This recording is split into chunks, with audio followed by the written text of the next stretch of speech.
Friends, मेरा नाम शिप्रा भटनागर चंद्र है और आप सबका मेरे चैनल शिप्रा मोटिवेशन में बहुत बहुत स्वागत है।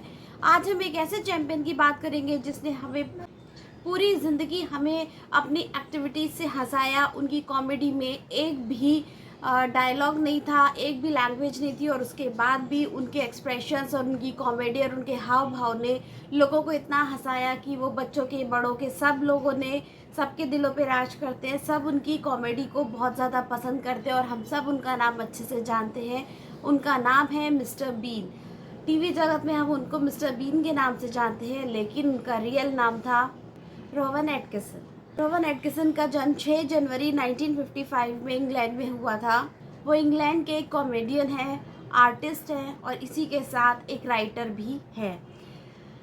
उन्होंने अपनी कॉमेडी से हमें इतना ज़्यादा इंस्पायर किया, इतना ज़्यादा अच्छा किया कि आज तक हमने ऐसा कॉमेडी शो नहीं देखा होगा जिसमें एक भी किसी भी लैंग्वेज का यूज़ नहीं हुआ, कोई उसमें एक भी सिंगल डायलॉग नहीं था, कुछ नहीं था। फिर भी उन्होंने हमें खूब हंसाया। उनकी एक्टिविटीज़ हमें इतना हंसने पे मजबूर कर देती है कि आज भी जब भी हम उन्हें देखते हैं तो बिना हंसे रह नहीं पाते हैं। बट उनकी कॉमेडी के पीछे भी उनकी एक दर्द भरी ज़िंदगी छुपी हुई थी। बचपन में जब वो कॉलेज गए तो देखने में बहुत अजीब से लगते थे। हाव भाव अजीब टाइप के होने के कारण बच्चे उनका बहुत मजाक उड़ाते थे और अपने इस परेशानी को ओवरकम करने के लिए उन्होंने अपना कंसंट्रेशन पढ़ाई में लगाया। इसलिए उन्होंने साइंस सब्जेक्ट चूज़ किया। उनकी टीचर ने बोला कि पता नहीं इन्होंने साइंस क्यों ले लिया, इनका तो दिमाग भी पढ़ने लिखने में नहीं है और ये कोई साइंटिस्ट या कुछ ऐसे बड़े नहीं बन पाएंगे। बट वो अपने पूरा फोकस पढ़ाई में करना चाहते थे। पढ़ाई, उनको पता था कि पढ़ाई लिखाई करके वो अपनी लाइफ में कुछ बड़ा कर सकते हैं और इसी के साथ वो मन लगा के पढ़ते चले गए। जब उनके मार्क्स आए साइंस जब, तो सारे टीचर और सारे कॉलेज सरप्राइज़ हो गए कि ये बच्चे के मार्क्स इतने अच्छे कैसे आ गए। उन्होंने, जिस टीचर ने ये कहा था कि आगे जाके कुछ बड़ा नहीं कर पाएगा, इनको साइंस नहीं लेनी चाहिए थी, उन्होंने उस टीचर को भी सरप्राइज़ किया और आगे जाके उनके साइंस में इतने अच्छे मार्क्स आ गए कि उनको ऑक्सफोर्ड यूनिवर्सिटी में एडमिशन मिल गया। ऑक्सफोर्ड यूनिवर्सिटी में उनकी पहचान एक्टिंग की दुनिया से हुई। वहाँ पर एक एक्टिंग का कोर्स था जिसने उनको बहुत ज़्यादा अट्रैक्ट किया और क्योंकि वो उनको बहुत मज़ा आता था, इसलिए उन्होंने अपनी पढ़ाई के साथ उस एक्टिंग के कोर्स को भी कंप्लीट कर लिया। लेकिन बचपन से ही उनके अंदर एक प्रॉब्लम थी, उनको हकलाने की प्रॉब्लम थी। उन्होंने बहुत सारी जगह ऑडिशन दिए, वो एक्टिंग करना चाहते थे लेकिन किसी ने भी उनको चांस नहीं दिया और हर जगह से उनको रिजेक्शन मिलता चला गया। रिजेक्शन मिलने के बाद लेकिन वो कभी हताश और निराश नहीं हुए और अपने उन्होंने ठान लिया था कि वो अपनी लाइफ में कुछ बड़ा करेंगे, उन्होंने आगे बढ़ेंगे। इसलिए अपने प्लान ए पे काम करना शुरू कर दिया। वो पहले जो इंजीनियरिंग कर रहे थे उन्होंने अपनी पढ़ाई पे फोकस किया और वहाँ से अपनी इंजीनियरिंग की पढ़ाई को भी कंप्लीट किया। उन्होंने कहा कुछ नहीं भी बन पाया तो एटलीस्ट मेरे पास इंजीनियरिंग की डिग्री तो होनी चाहिए ताकि मैं एक अच्छा इंजीनियर बन सकूँ।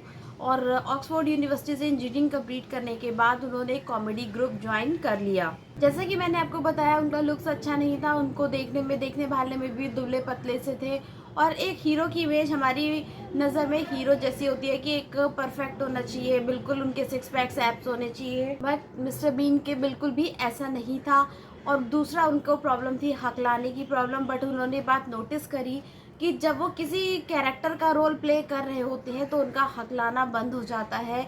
उनकी जो स्टैमिंग की प्रॉब्लम होती है वो कुछ देर के लिए रिमूव हो जाती है। तो उन्होंने डिसाइड किया कि 1979 में अपने फ्रेंड रिचर्ड के साथ उन्होंने BBC रेडियो पर एक अपना शो स्टार्ट कर दिया। शो का नाम था एटकिंसन पीपल, जहाँ पर वो फिक्शन इंटरव्यूज़ को कंडक्ट किया करते थे। वो सेलिब्रिटी की मिमिक्री किया करते थे और इस तरीके से शोज़ उनका बहुत सुपर हिट रहा, बहुत चला और जिससे उनको बहुत नेम फेम मिलने लगा। अब इस फ्रेंड्स, अक्सर ऐसा ही होता है कि हम लाइफ में करना कुछ चाहते हैं लेकिन हमें डेस्टिनी ने कुछ और लिखा होता है। तो हमें जो भी मौका मिले, जो भी अपॉर्चुनिटी मिले, हमें वहाँ से जस्ट स्टार्ट कर देना चाहिए और उसके बाद धीरे धीरे उस मंजिल को क्रॉस करके अपनी मंजिल तक पहुंचना चाहिए। अब वो अपनी लाइफ में और कुछ नया और बड़ा करना चाहते थे, इसलिए वो रात दिन एक आइडिया पे लगे रहे। उनके चारों तरफ आइडियाज़ घूमते रहे लेकिन कुछ भी उनको ना प्रॉपर क्लिक नहीं कर रहा था। फिर एक दिन वो अपने दोस्त रिचर्ड के साथ बैठे थे और तभी अचानक से उनके दिमाग में एक आइडिया आया। उन्होंने कहा कि क्यों ना हम राइटिंग कॉमेडी की बजाय हमको विजुअल कॉमेडी को करना चाहिए। और ये आइडिया उनके दोस्त रिचर्ड को भी बहुत पसंद आया। उन्होंने कहा हाँ मैं भी डायलॉग लिख लिख के और लिखने का काम करके बोर हो चुका हूँ, उससे अच्छा है कि हम विजुअल कॉमेडी पर ध्यान दें। और वहीं से उन्होंने विजुअल कॉमेडी करना शुरू कर दिया। और काफ़ी टाइम की मेहनत के बाद, कुछ टाइम के बाद उनका एक शो उन्होंने अपना फर्स्ट, मिस्टर बीन ने अपना फर्स्ट एपिसोड बनाया जिसका नाम था a man who can't stay awake. एक ऐसा आदमी जो हमेशा सोता रहता है, जो जगह नहीं रह सकता। और ये एपिसोड एक्चुअली उनका बहुत ज़्यादा सुपर डुपर हिट हुआ। और वो एपिसोड क्या, वो पूरी सीरीज़ ही सुपर हिट हो गई। और ये मिस्टर बीन का पहला एपिसोड था और इस तरीके से उसकी मूवीज़ भी बन गई, टीवी पे शोज़ भी आने लग गए और इस तरीके से उनको बहुत ज़्यादा नेम फेम मिल गया। उनकी पॉपुलैरिटी बढ़ती जा रही थी, लोग उनके काम को बहुत पसंद कर रहे थे, हंस हंस के लोटपोट हो रहे थे, बच्चे बूढ़े सभी उनके शोज़ को बहुत ज़्यादा इंजॉय कर रहे थे। और वैसे भी जिस शो में कोई लैंग्वेज ना हो, जस्ट ह्यूमर हो, उन्होंने अपने ह्यूमर से, अपने एक्सप्रेशन से इतने अच्छे से लोगों को इंस्पायर किया, इतने अच्छे से उन्होंने हंसाया, लोगों को मोटिवेट किया, लोगों की ज़िंदगी में चेंज लेके आए और वो डे बाय डे पॉपुलर होते चले गए। सीरीज़ पर कार्टून सीरीज़ भी बनी और ऐसा शो जहाँ पर कि आपकी कोई लैंग्वेज नहीं होती है और सिर्फ एक्सप्रेशन के थ्रू आप लोगों को इंस्पायर करते हो या कुछ हंसाने का काम करते हो, तो हर स्टेट और हर कंट्री का बंदा उसको देखता है। इसलिए उनके शोज़, उनकी सीरीज़ बहुत ज़्यादा सुपर डुपर हिट होने लग गई। हर कोई शो से कनेक्ट करने लगा। उनका ऑब्जर्वेशन भी बहुत कमाल का था। वो जहाँ भी जाते थे उस नई नई चीज़ों को ऑब्ज़र्व करते थे और उस नई चीज़ को, उस नए इन्वेंशन को, उस ऑब्जर्वेशन को वो अपने कॉमेडी के शोज़ में डाल देते थे, जिससे उनके कॉमेडी के जो शोज़ थे वो लोग अपनी रियल लाइफ से बहुत ज़्यादा कनेक्टेड पाते थे और इसलिए बहुत ज़्यादा सुपर हिट होने लगे। मिस्टर बीन बताते हैं कि 1984 में वो एक बार इटली में एक ट्रिप पर गए थे और वहाँ पर उन्होंने कुछ जो नॉर्वे के लोग थे उनको ब्रिटिश बैंड की एक सीरीज़ परचेस करते हुए देखा और वहाँ पे वो किस तरीके से नेगोशिएट कर रहे थे, किस तरीके से बात कर रहे थे, वो सब उन्होंने ऑब्जर्व किया और उन सबको उन्होंने अपने कॉमेडी शो में डाल दिया।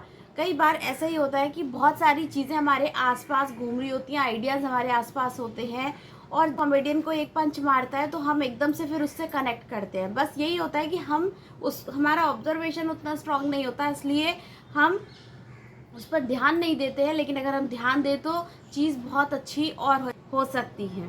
तो उसको भी लोगों ने बहुत ज़्यादा पसंद किया। मिस्टर बीन हमें जितने ज़्यादा भुलक्कड़ टीवी पे या अपने कार्टून सीरीज़ में दिखते हैं, बट वो उतने थे नहीं। वो बहुत स्मार्ट व्यक्ति थे। वो नेगेटिव सिचुएशन में भी बहुत काम रहते थे। एक बार उनका परिवार केन्या घूमने गया था, हॉलीडे पे गया थे पूरी फैमिली के साथ और थोड़ी देर बाद पायलट की आंख लग गई जिससे कि टर्बुलेंस शुरू हो गए और उन्होंने देखा कि प्लेन हिलने लगा है। तो वो कंट्रोल रूम में गए जहाँ पर पायलट बैठते हैं और उन्होंने क्योंकि उन्होंने इंजीनियरिंग करी थी, पढ़ाई लिखाई में वो होशियार थे, तो वो प्लेन को उस मोड पर ले आए कि प्लेन स्टेबल हो गया था और उसके बाद पायलट जग गया और इस तरीके से उन्होंने अपनी फैमिली की, सारे यात्रियों की और उस पायलट की इस तरीके से जान बचाई। उन्हें मैगी कारों का भी बहुत ज़्यादा शौक़ है।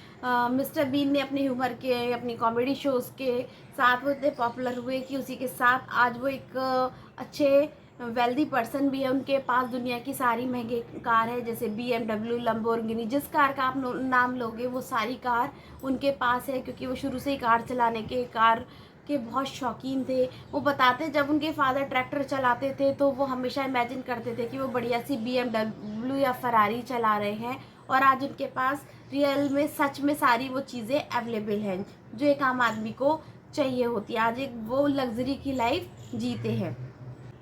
तो इस तरीके से उन्होंने बहुत लोगों को इंस्पायर किया, मोटिवेट किया, अपने ह्यूमर से हंसाया, अपनी कॉमेडी से बहुत लोगों की लाइफ में उन्होंने चेंज किया, बहुतों की प्रॉब्लम को सॉल्व किया। तो ये एक तरीके से बहुत ज़्यादा inspirational humour comedy mister Bean हमारे बीच, हमारे दिल में बसते हैं और हम इन सब की कॉमेडी को बहुत ज़्यादा पसंद करते हैं।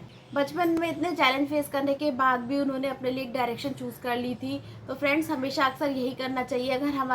अगर हमारे को कभी प्लान भी अगर हम लाइफ में कुछ ऐसा बनना चाहते हैं जो नहीं बन पाए हैं, तो हमें अपनी पढ़ाई तो एटलीस्ट इतने अच्छे से करनी चाहिए कि पढ़ाई के बेस पर हमें एक अच्छी नौकरी मिल जाए और हम अपने सपनों को पूरा कर सकें।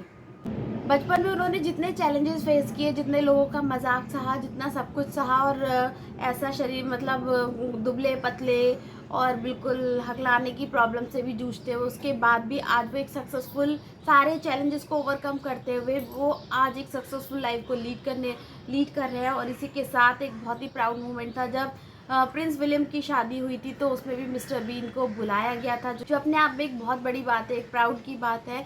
तो अगर आप भी अपनी लाइफ में कुछ करना चाहते हैं तो आप बस करिए, क्योंकि अगर आप ऐसा सोचेंगे आप नहीं कर सकते तो आप कभी भी नहीं कर पाएंगे। आई होप आपको मिस्टर बीन की ये स्टोरी बहुत इंस्पायरिंग लगी होगी, उन्होंने किस तरीके से अपने चैलेंज को ओवरकम किया, आपको अच्छा लगा होगा। अगर अच्छा लगे तो प्लीज़ स्टोरी को लाइक कीजिए, चैनल पे नए हैं तो सब्सक्राइब कीजिए, अपने फ्रेंड्स और फैमिली के साथ शेयर कीजिए।